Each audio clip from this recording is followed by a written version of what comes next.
Every once in a while in our lives, we have knowing.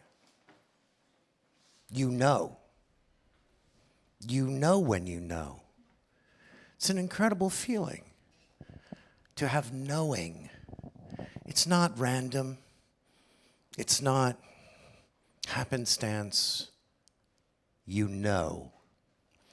And it's lovely when you have that around your life. When you know your life is good. You have the knowing of like, oh, fuck, my life is really good right now. I just feel it. I feel like and for me, oddly enough, for me, I had this knowing about my life feeling so good back in Boulder, Colorado in 1995. There was an incredible diversity of white people in Boulder back then. And I had my little towny bike, and I would ride around Boulder. I'd be like, hey, hi, Jim.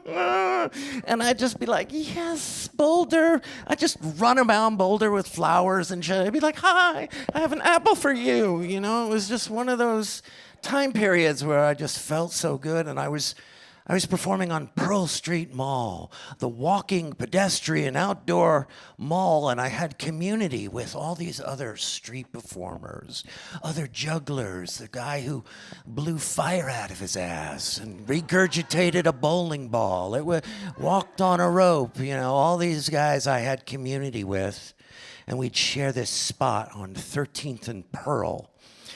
And on 13th and Pearl, there's a little street that goes across. And I'll get back to that in a second, but it was a wonderful time in my life. I had dance community, and I had a lot of gigs. I was working a lot. This was a time where I just was in my zone. I felt like, yeah, I got it going on. And I was off to Vancouver, Canada. Vancouver, Canada, where I had performed in 1986. My first really big gig was at the World's Fair, which was being hosted and called Expo 86 in Vancouver. And I had this great time meeting many international performers from England, street performers, buskers, the British term for street performer. And it was phenomenal, the World's Fair. And here I was back in Canada, a lot of A's in that word. And this was a comedy festival that had indoor and outdoor. And so I'm in front of, besides the indoor shows, I'm in front of the art gallery, the modern art gallery, their version of the Met, you know, in New York. And they have this incredible set of stairs on the backside to one of the main streets downtown, and it's about 2 stories tall. It's very similar to the Metropolitan Museum of Art on Fifth Avenue. And that was where I had first started performing, was in front of the Met, imitating the way people walk, the way I would improvise with all of them. This was before I had started developing something called verbal following. That's where I dub in the thoughts, voices, and sound effects of everything that walks behind me. So if as I get people to get up on the stairs, because the art of street theater is very strange. The art of street theater, especially when you're beginning your show, you're gathering your crowd. You're building the crowd. We call it crowd building. Whoa. And it takes a long time sometimes to build a crowd in a weird spot, like at a museum that people aren't used to going, there's comedy over there. Let's go over there to the comedy. And I'd get these people to go up on the steps, and while they were sitting there, I would turn, and with my back to the audience, I would be dubbing in the thoughts and voices of people who were walking behind me, or their dog. I would do the thoughts of the dog pissing, whatever it was. I would have a voice or a sound effect for it. The finale of the show, which eventually went to be part of Cirque du Soleil, and the show that I was cast in, Saltimbanco, I have a couple of old programs back there. If you're bored later as you're leaving, you can look at my old program and look at the show from 25 years ago. And so the fun thing with gathering crowd and playing with traffic, this was one of the things I got to do in front of the Met, was I would literally go out into the street, or on Pearl Street in Boulder, I would stop cars. And it would take them a second to realize that they're sitting in their car and they're looking at you as I write them the imaginary ticket, or take out the rope and throw it over and then latch onto the car and then slowly start pulling the vehicle. And then they're starting to improvise with me. They're starting to realize, oh shit, there are people on those steps. Look at that. He's fucking with me. Oh, great. And then they slowly inch the car forward a little bit at a time as I pull the rope. And then we slowly get to the point where I'm walking down the street with them going along. And then I would then, of course, if I'm writing the ticket, I would open the door, get them to stand up, put their hands on the car, get them to spread their legs and pat them down, and then I would get in the car and drive off with it. Really. Especially in Boulder, where the white people just be like, take my car, that's fantastic. At the point, so I was in the zone. At the end of my show, I get 3 people out from the audience, and I improvise a classic Western gunfight where 2 guys shoot it out for the damsel in distress. And I dub in their voices, and they move their lips, and this is what I did in Cirque du Soleil. The only English that's spoken in any Cirque du Soleil show was mine, because I would actually dub in English when we were in Australia. Otherwise, Cirque du Soleil is all gobbledygook. It's all made-up language. The songs are in these, How many of you have an album from Cirque du Soleil? Anybody? Okay, 1 person. I love Cirque du Soleil. The word Cirque du Soleil translate into, we charge you a lot of money. That's the literal translation. So there I was in front of, I was sweating much more than I am now in front of Vancouver and the art gallery. And I finally get these 3 people to act out this Western, and then I'm finally done, and I have to say the hat line. The hat line is the technical term for when you ask for the money. The money goes in the hat. It's the hat line. The more money you give, the more money I have. That's a very old one. One of my favorites is, kids, for every $5 you give to the funny man, it really helps. If your parents don't give you any money to give to the funny man, it only means they don't love you. My favorite bit would be when a little kid comes up, puts $1 in the hat. You take the kid and you turn him upside down, and then you shake him to see if there's any money still in the pockets. I would do that, yes. I gotta laugh. Anyway, I'm drenched in sweat. This woman with a cigarette walks up to me in her glasses with her short hair, and she says, I'm from Cirque du Soleil. My name is Carmen Rouet. I just video your show without your permission. Do you have a business card? And I'm like, yes, I do. Hold on. Let me get the towel and give you a card. I give her the card, and she says, we're doing a new show. We're rebooting Saltimbanco. It's going to be going to Asia. Maybe you would be right. A little gunfight can work because we had a man who used to do the gunfight. Maybe we'll be in touch. Thank you for the information. Off she goes. By the way, almost everything in French sounds sexy. You know that. For example, mon chien est mort dans la voiture. It means my dog is dead in the car, but sounds sexy. So off Carmen went off, and I finished this festival in Vancouver, and I got back to my happy place of knowing in Boulder, Colorado, I was in a relationship with Angela. Angela beautiful dance friend of mine. It was very wonderful. And then suddenly I got the first offer from Cirque du Soleil. They were like, "We want to offer you the money. Lee, we have the money. And the director would like to meet you too. Can we fly you down to Houston? There's a show called Alegria. We'd like to get you to Alegria. You can say hello to Andrew Watson." And so I fly all the way down to Houston to where Alegria is playing. Every show, the tented shows, they tour either North America or they tour Europe. And oddly enough, the show that I ended up getting into called Saltimbanco, I replaced René Bazinet. There's a wall, by the way, in the studio. Le Studio. It's in Montreal is the big, enormous campus. It's like the Apple campus, except it's Cirque du Soleil, and they do these trainings. They have offices that are indoors that look out windows into the acrobatic training area, but up to 3 or 4 stories inside. It's this like an atrium for the gymnasts. And so people will be working on their computers and their window looks into the acrobatic space and suddenly some Russian will just flip the fuck by the window and they don't look. They're so into it. They're like, "No, we are just working for Cirque." And somebody will flip by 2 stories up. Not kidding.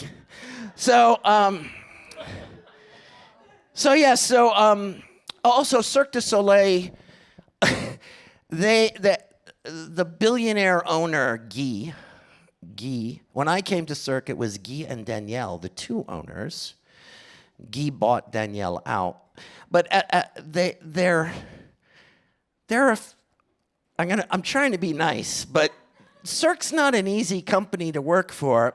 And the way they reward you is you get a jacket. When you arrive, they give you a leather jacket. They're very Montreal. They're like, "Lee, we give you the jacket," and it says Cirque du Soleil on the back. And if you last 5 years, they have a special 5-year jacket. And then every once in a while, you meet an executive or someone who's been there for 15 years. The very first time I saw Cirque du Soleil, and there's a 15-year jacket, by the way. I first saw Cirque du Soleil in Vancouver at the World's Fair in '86, and they were not a big behemoth entity that they became. But anyway, there I was back in Boulder doing my act, and I'm in this contract process. I get to meet Andrew Watson, the guy who's going to be rebooting Saltimbanco. And I'm replacing René Bazinet, who I knew as a mime on the streets of Paris. So here was this guy that did this Western thing as well, his material. And then I was here like being the new guy, learning that he was crazy. I didn't realize René was crazy because he played also the dramatic role. He had invented these 2 roles. One called Le Baron, which you can see in the booklet back there if you want. And he would, what he did is he would train the clown. They call you artistes in Cirque du Soleil. We're really slaves, but they call us artistes. Oui, bien sûr, les artistes. The show really must go on in that company. They'll tell you you're expendable. You're very expendable. You're replaceable. Your IP, the costume, the character, le personnage. We own it. If you want to get a photo with your family when they visit the show, well, ask for permission just in case, because we own the costume. We own you. And so it's a very odd company to work for. I didn't realize that was what I was getting into, but. Finally, they made me an offer after I had met Andrew and talked, and he was a British guy. He was like, he just was so into it. He was a trapeze guy, and he became a director. And he was like, "You're going to replace René." And I knew René in front of Le Centre Pompidou in Paris, the Bobo, the famous street performing spot in front of where I had where I had cut my teeth and moved on got rid of whiteface. Because I started on the streets of New York as a traditional mime in whiteface. I was a little afraid in the 80s that a junkie might try and snort my face off just because it was white. But, so anyway, it ends up that they make me the offer, and all of my friends in Boulder are like, "You gotta do it. You have to do it. Cirque du Soleil. Do it. You gotta go. It's Boulder. Boulder will be here when you're bored. Come back when you're done. Go do Cirque du Soleil." And so all of my friends are like that. And so I'm like, yes, I'm gonna go. And I pack up my life, I pack up my apartment. And there's a weird thing about when you leave a life you're happy in. When you actually force yourself to change your life and go to something new that you're not sure about, but you are sure that you were really happy in this little community with these people. And I was like, I should have listened to the little small voice, that little voice that we all hear that's like, don't do it. You're packing up all your stuff, you're saying goodbye, you're having that last lovemaking with your woman. The last time, oh baby, I gotta get on a plane and go. So there I was. I went off to, but before I was going there, in Denver was having a big busking festival. And I was actually, before I actually left to go, I still had a few months. And so I went to this busking festival with all my friends, and there was Wayne Kondo, another mime performer, and he was part of a team, a duo, with his wife, Nanny. So Wayne and Nanny had a great act called the Antibodies, and they were Australian, but I knew them in Paris when I was at, I can't even believe I say this to this day, but when I was at mime school. Not technical school, mime school. Back in the early 80s, there were 4 great mime teachers that were still alive. The grandfather of modern mime, Etienne Decroux, from the movie Les Enfants de Paradis, Children of Paradise, a wonderful black and white classic. There was Jacques Lecoq, and I really hate when my mom says that to a friend or some gathering. She has to always, yes, my son went to Lecoq.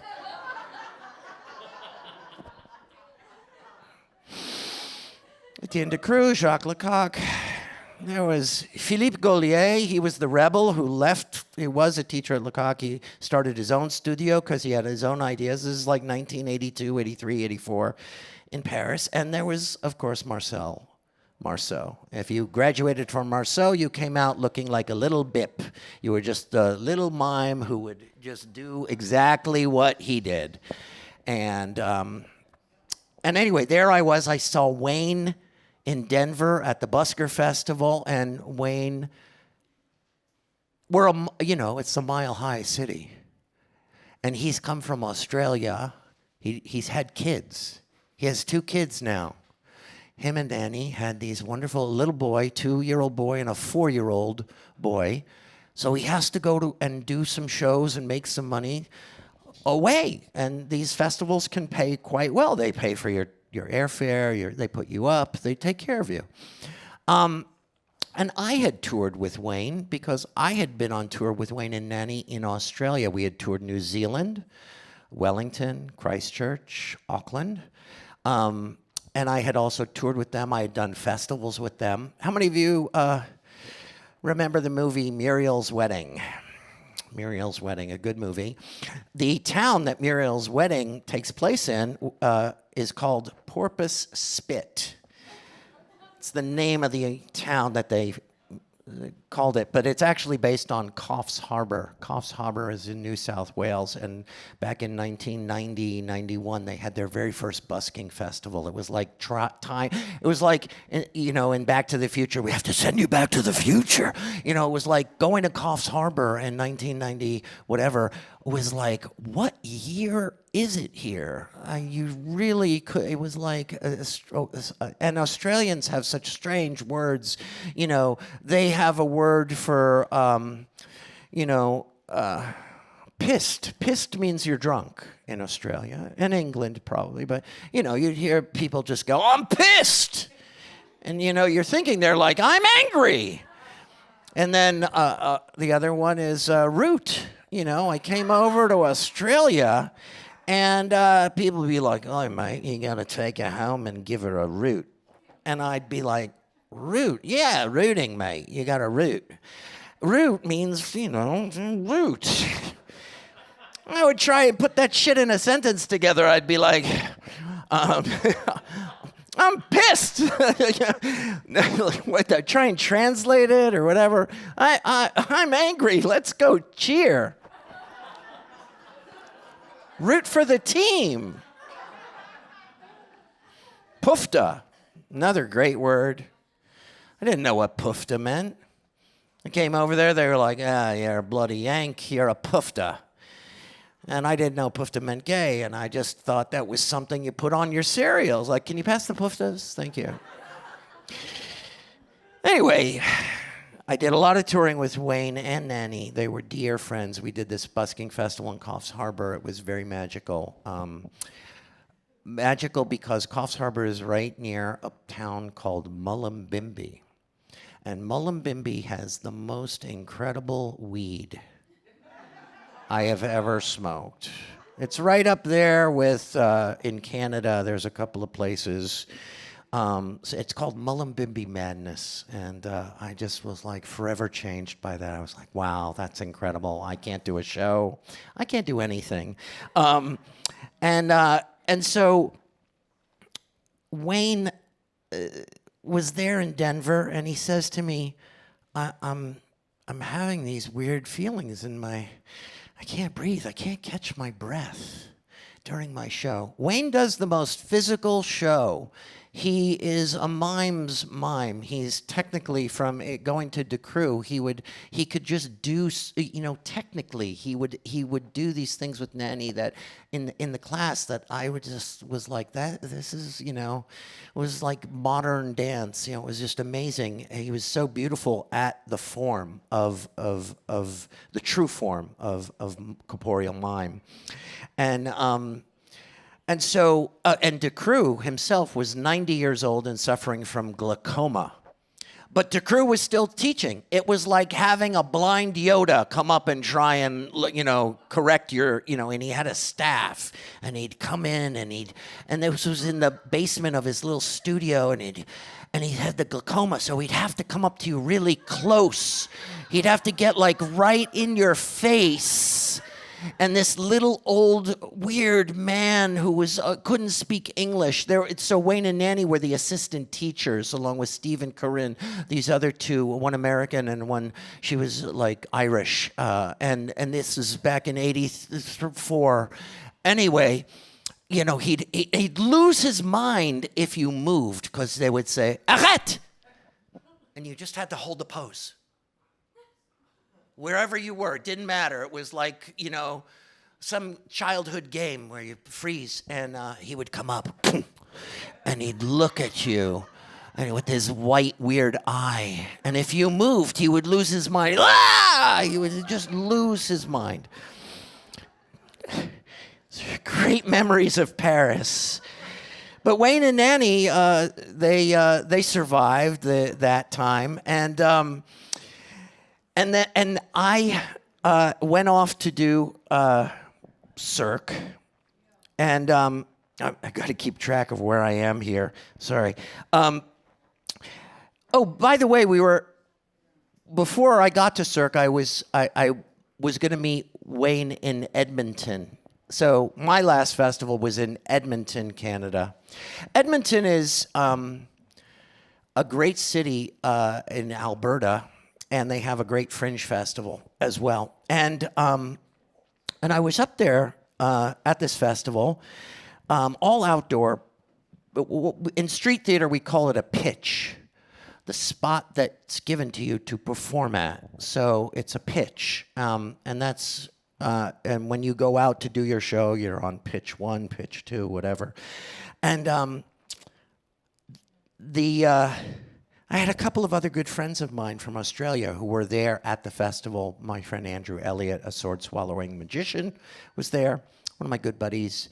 And Wayne was out there somewhere doing a show, and Andrew and I were hanging out, and suddenly the ambulance comes rolling in with the lights spinning, and it cuts, the sirens go off, and it pulls in down there.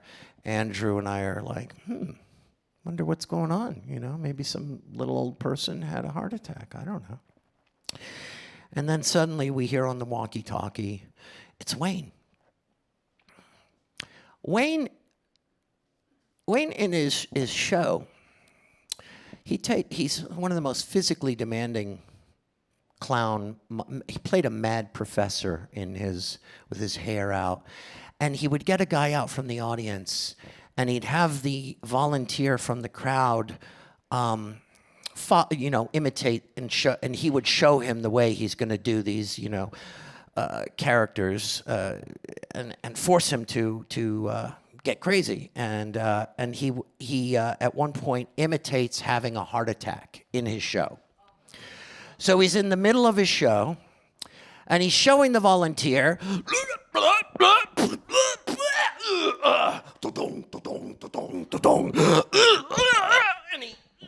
And then in the middle of doing this, because the volunteer is about to do it next, he has a real heart attack. And he falls down on the ground. And nobody is doing a thing, because they all think it's part of the show.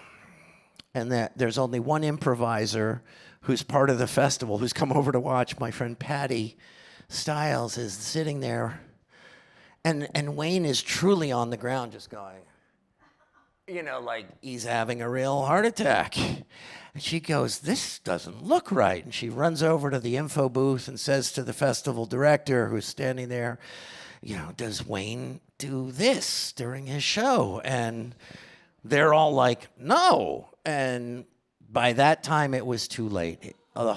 He had massive cardiac arrest, and he dies in the middle of his show, faking a heart attack. And all I'm thinking in all my years of touring with Wayne is he is sitting on the other side going,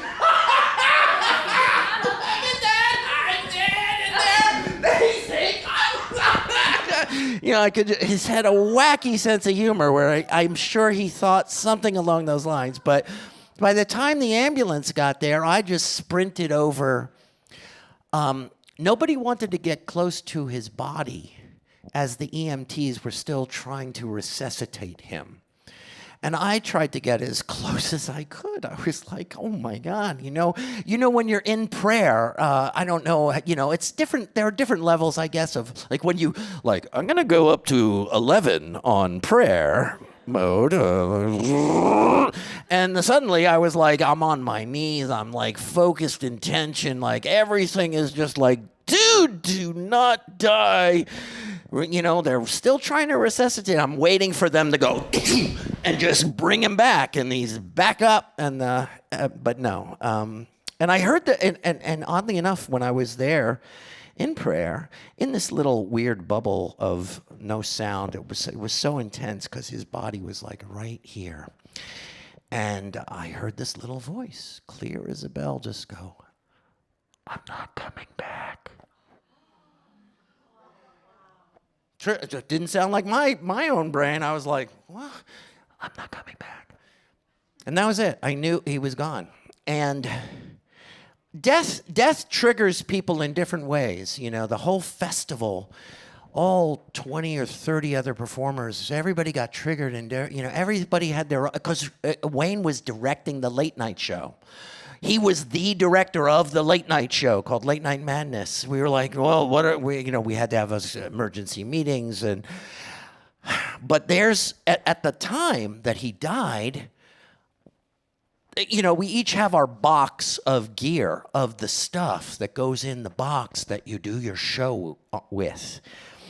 And my friend Dick, who's the festival director, says, Lee, you knew Wayne very well, so why don't you get the key to his hotel room, because we're going to need his passport. We're going to need some clothing to put on him that makes him look okay for when and it takes 2 months to get the body back to Australia.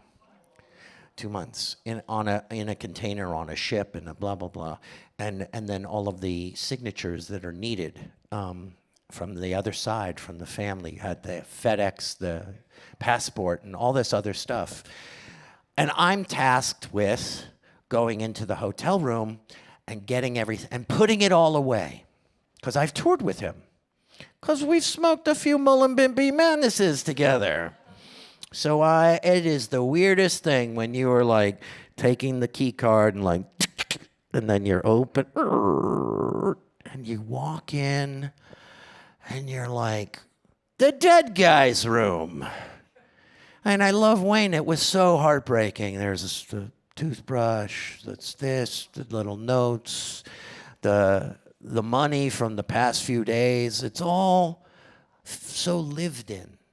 That's what it was. It was so lived in. And now he's gone. And I just sat there for a minute. I had his box. This is the same box I toured with him in New Zealand with. He's had this box for years.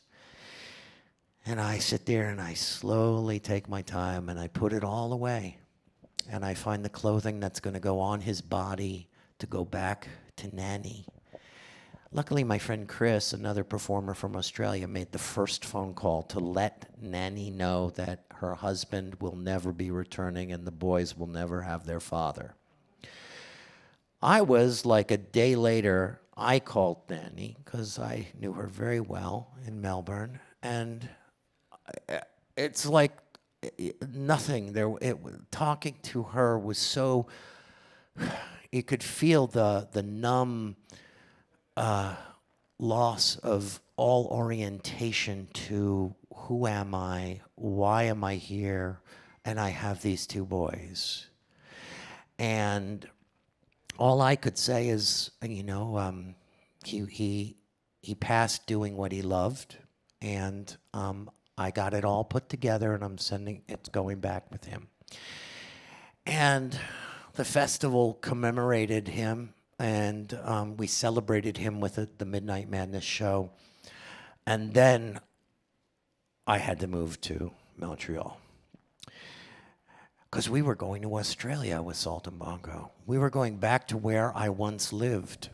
I used to live in St. Kilda, Melbourne, Australia. I started in Brisbane at the World's Fair. That's where Wayne and Nanny were performing at the time, 1988. Australia in Queensland was having this breakthrough festival. And I arrived in Australia, and it was like, I'm never coming back. It was such a magical country. Who's been to Australia? All right, got a few folks know. It's a great place. It's not Crocodile Dundee, that's for sure. So there I was back. So Cirque du Soleil, when you finally get on tour, you're in this fish tank with the same 120 people. There's the 5 Chinese, the wire walker, there's the duo trapeze, there's the solo trapeze, there's the annoying Russian family with the little kid who's the star of every Cirque du Soleil show, has a little kid in it, who is like the star of the show, kind of. And so I'm the clown in this show, and you find out fairly quickly that it's a job. It's a job, and you're doing this job. And granted, They all fly in for the opening. This is Australia is first time any Cirque show. It's bigger than Cats, and that's for Australia. We're going to Perth. We're going to Brisbane. We're going to Adelaide. We're doing all the major cities, and we're kicking it off. And opening night in Sydney is phenomenal. It's like, oh, Kate Blanchett, she's in the 5th row. Oh, there's Hugo Weaving. The Mr. Smith, the agent from The Matrix, Mr. Smith is like right there with his kids. Jeffrey Rush. And opening night in Sydney, they throw this $200,000 opening night party after the show at this place with the outdoor pool, and it's in all the newspapers, and I'm like, yes, indeed. I'm feeling good. Australia is mine. And we're going, it's 2 months per city. You're in the city for 2 months, and then you have a week break in between to the next city. And that's like your little mini vacation. So there we are in Australia, and we've opened the show. It's setting records. It's 3,000 people a night. They put the whole thing up. I have to cheat here for a second. So it ends up that the box office manager is this tall German guy. He's like 6'6". I'm not kidding. This guy was the skinniest, tallest guy named Fritz. And completely German, and he ran it iron tight. But the guy was gay, and he loved to party. So every city we would go to, Fritz would walk into the artistic tent where the training happens before the show, where you practice, and your makeup stand. You have this little stand that goes with you everywhere. It's your little cubby hole for your makeup and stuff. And Fritz would come in, and he'd go, Olivia Newton-John, 5th row. Tonight, he loved naming the celebrities who had shown up, whoever was in the audience for that night. Kylie Minogue is here tonight. Kylie, not Danny, she's nobody. That's a sister. Anyway, so, and he would give us free passes. He would get us into these clubs that you could never get into. He would just be like, wear your jacket.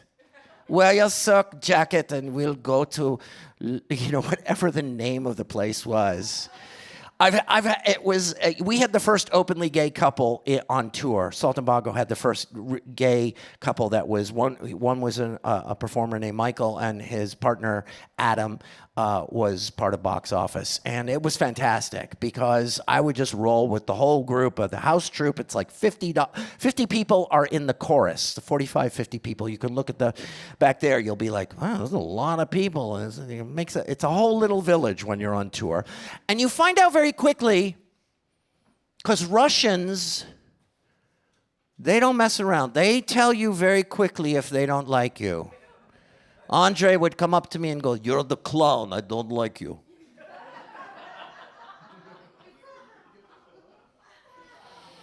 I had another guy, there was a little skinny, his name was Igor. This Russian guy, the whole show, he puts a chair here. He's like a prop guy. He just does this, that, and then he does one backflip. Flies up, flips, lands, that's it. They're on tour with their families, by the way. They have a school with 15 or 20 kids because all the Russians bring their kids. And every time we check into a hotel, they turn the spa into like Moscow Spa. I don't know what to call it. All the wives, they're there with their nails. They're waiting because the husband is training, and the wives have the kids, and they can't go into the artistic tent. They're not part of the show, but they're on tour. And so they would love to, they would bring their own rocks for the sauna. They had because you can carry anything when you're on Cirque. You're like, just put it in the truck with the rest of the gear. They had a box with rocks, and then you get to the hotel, they'd go into the sauna, and we'd put our own rock. because we want Russian sauna. And then they would pour the freaking water and they would take a towel. I am not kidding. This is like I was held hostage by Russians in a sauna. You're like, stupid clown. Come here. We'll show you real Russian sauna. And they'd clog the little air gap between the bottom of the... And I was like, I can't take it. You know, and then they'd pour the water. Lee, you're real doing good, yeah. The band, they play the same 11 songs every night, 6 nights a week. That's what life for the band, these are accomplished jazz musicians. And they play the same 11 songs. And then on the one day off, which is our Monday, after double shows on Saturday and Sunday, what does the band want to do? They want to smoke weed, right. Smoke weed. And because I have already lived in Australia for several years, every city we go to, I just need to make a call, and here's some Mullumbimby madness. And it ends up that the band is just thrilled when they find out that Lee can bring them some weed for the Monday. And it's very quiet. It's just me and the band leader, Mark, who's a very cool Montrealer. He's from the old town. He's just like, yeah, Lee, thank you. Very good. We appreciate it very much. Thank you. Okay. We're going to go play some jazz. So and I'm not talking like, you know, it was like a Cheech and Chong bag. And the band would just, every city we'd go to, they would just be like, Lee, can we get some help for Monday? And that was it. I was like, and I'm not kidding. These are all, so one, I don't know how this happens, but at 1 a.m, I get a knock on my door. I open the door 1 a.m, it's Igor. And he's looking at me like, Lee, I am stressed. Can you give me some weed? I'm like, how did you even find out I have any weed? You're the Russian I never talked to. And he found out from somebody, I don't know, one of the band guys, but I had to give Igor some weed. It was okay. So anyway, I know that, believe me, we're going somewhere with this. It ends up that the one day off is your Monday. That's what's technically termed your weekend when you're on this tour. And so you finish your Sunday show, and if you're lucky, you get to book a hotel or book a getaway on the Sunday night, get in a rental car or get on a bus or whatever it is. So everybody who had that's what happens when you're on tour. You pair up. There was a little dude, a little French-Canadian guy named, they nicknamed him Geppetto, because all he did was fix little things that were on stage, the thing that has the smoke, or it glows, or it's a light that has to light up when you're out there on stage doing a thing. He could fix anything. He was a little engineer. He ended up with one of the trapeze artists. It's just, everybody pairs up. And I was determined I was just like, no, I'm happy to just be, because John Gilkey had said to me, the star of Kidam, another show. Anybody see Kidam? Great show. Kidam, one of my favorite shows. I was like, I saw John, he's an old juggler friend. He was like, ushers. What? Yeah, ushers. It ends up, because of the boredom. The boredom sets in within 2 or 3 cities. You're just like, oh, we're at 150 shows. And every city we go to, we hire ushers who are so happy because they're like, we're going to get to see Cirque du Soleil every night. Oh, my God. So, oddly enough, I realized, because I'm the only other one wearing a microphone. It's the singer, Sheena, the beautiful woman, beautiful British woman, amazing voice, and me. I have a mic set because I only do sound effects to invisible objects. I hand to the people who are volunteers, and suddenly the audience understands it's an operating system. It's like, oh, it's a, all the sounds that go with whatever I'm doing in the gunfight, or I give them a boomerang. And so it ends up that I have about 15 minutes for the mic sound check where I get to see all the ushers. And usually out of the 30 ushers and my own boredom, there's one or two that are very pretty. So every city, I would just wait to see if I could meet an usher. They finish cleaning the seats, the popcorn. We're all exiting at the same time out of the chapiteau. And I'd get to chatting to the ushers. And who knows, maybe there'll be some love or romance that'll happen in this city. But nonetheless, it was a very boring tour once you settle into the fact that the show must go on. And I finally got to Melbourne with the show, and there was Nanny, Wayne's wife, with the 2-year-old and the 4-year-old. I got to meet the boys, and I got to see Nanny after all this time.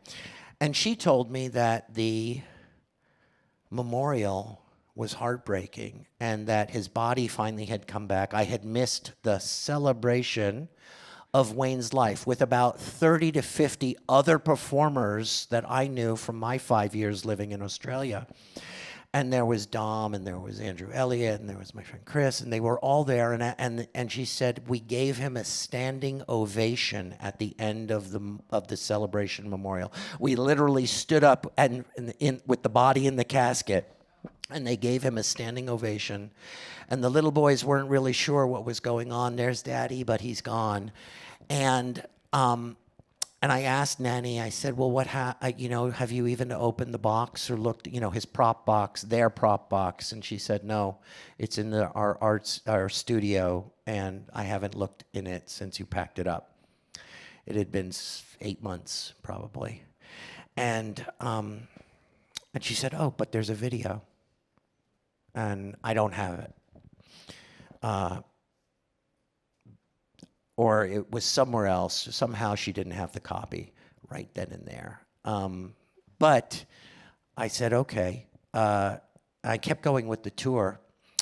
And basically, we went through Brisbane, we went to Perth, and Fritz said, oh, we can go to this club. And I met this lovely woman named Rachel, who was not an usher. And Rachel was stunning and funny. And I said, I'm going to fly you to Adelaide because I'm Cirque du Soleil guy. And I bring Rachel down to Adelaide. And I've decided for the weekend, the Cirque weekend, Sunday night, Monday, all of Monday, I'm going to get us a bed and breakfast down on the coast where the wineries are, and we're going to have a very romantic time. And Rachel flies in, and I look up this is like, these are the days of Windows 95. This is AOL dial-up.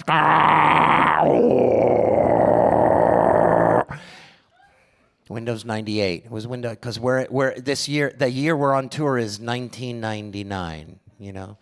2000, gonna party like.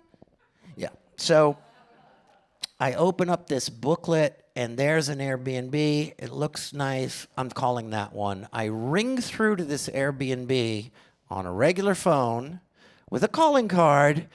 The woman picks up, and she goes, oh, the Hideaway Airbnb, And I said, this is going to sound really strange, but I want to get a room, but a little cabin, but for Sunday night and Monday night into Tuesday. We'll leave on Tuesday.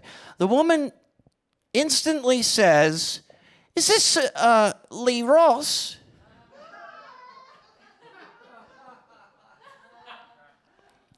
I said, yeah, it is. I mean, I have my American accent, but I'm like, this is do do do do do do do do. And she goes, it's Wayne's sister, Cheryl. I have the video of the memorial.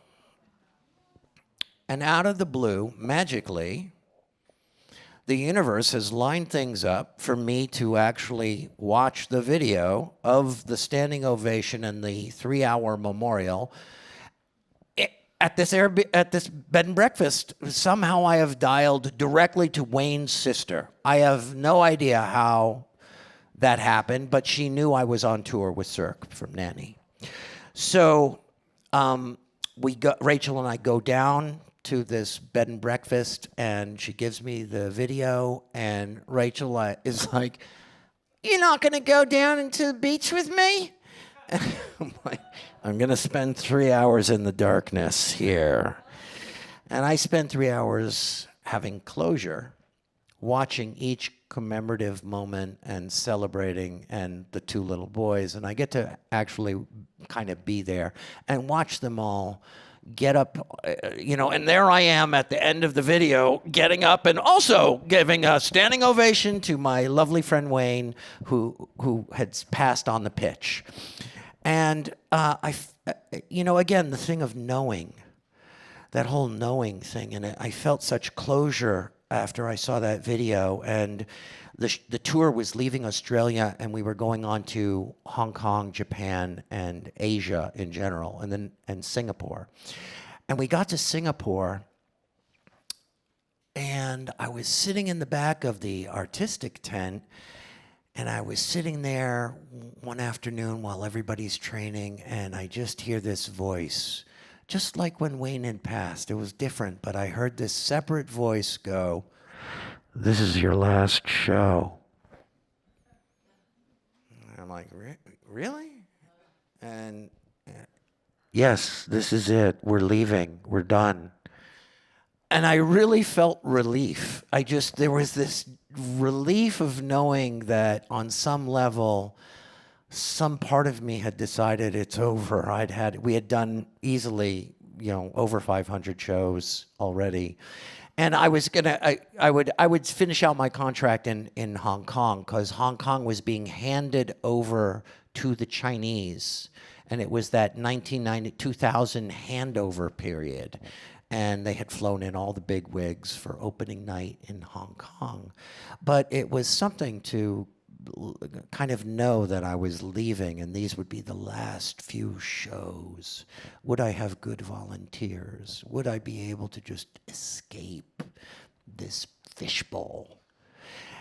And the final opening night in Hong Kong with Guy Laliberté, the billionaire owner, and all of the other major players in the organization there to shake hands with the Chinese. In the front row in Hong Kong is this actress named Maggie Q.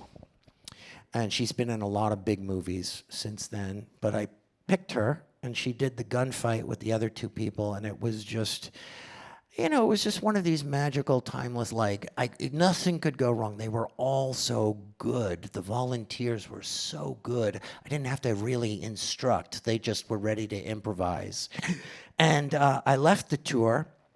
And I left it all behind. It took me 6 months to unpack it all. And then I was back to being a street performer again. And nothing felt better than to just be like my little box of tricks, no big sound checks, and da-da-da-da. And I just had, and there I was, invited to go back to Edmonton, Alberta, Canada for Busker Fest 2004. And there I am, back in Edmonton, and the new director, and Shelley, my friend Shelley, she says, "Lee, we're going to put you on Wayne's spot where he passed, and you're going to do a show on his spot." And I get my box, and I drag the gear out there, and I'm looking at the crowd already starting to form. And I look at this crowd, and as we finally do some verbal following and get some jokes and get some stuff going, I look at them and I say, "Look, I want you all to know, I don't know you, but my friend Wayne died right here on this grass, in this space, from a heart attack many years ago now. But I want us all to give him a standing ovation, even though they're already standing because it's street theater. And we did. We gave Wayne this standing ovation, and I felt very complete in returning there. And I thank you all for coming out tonight.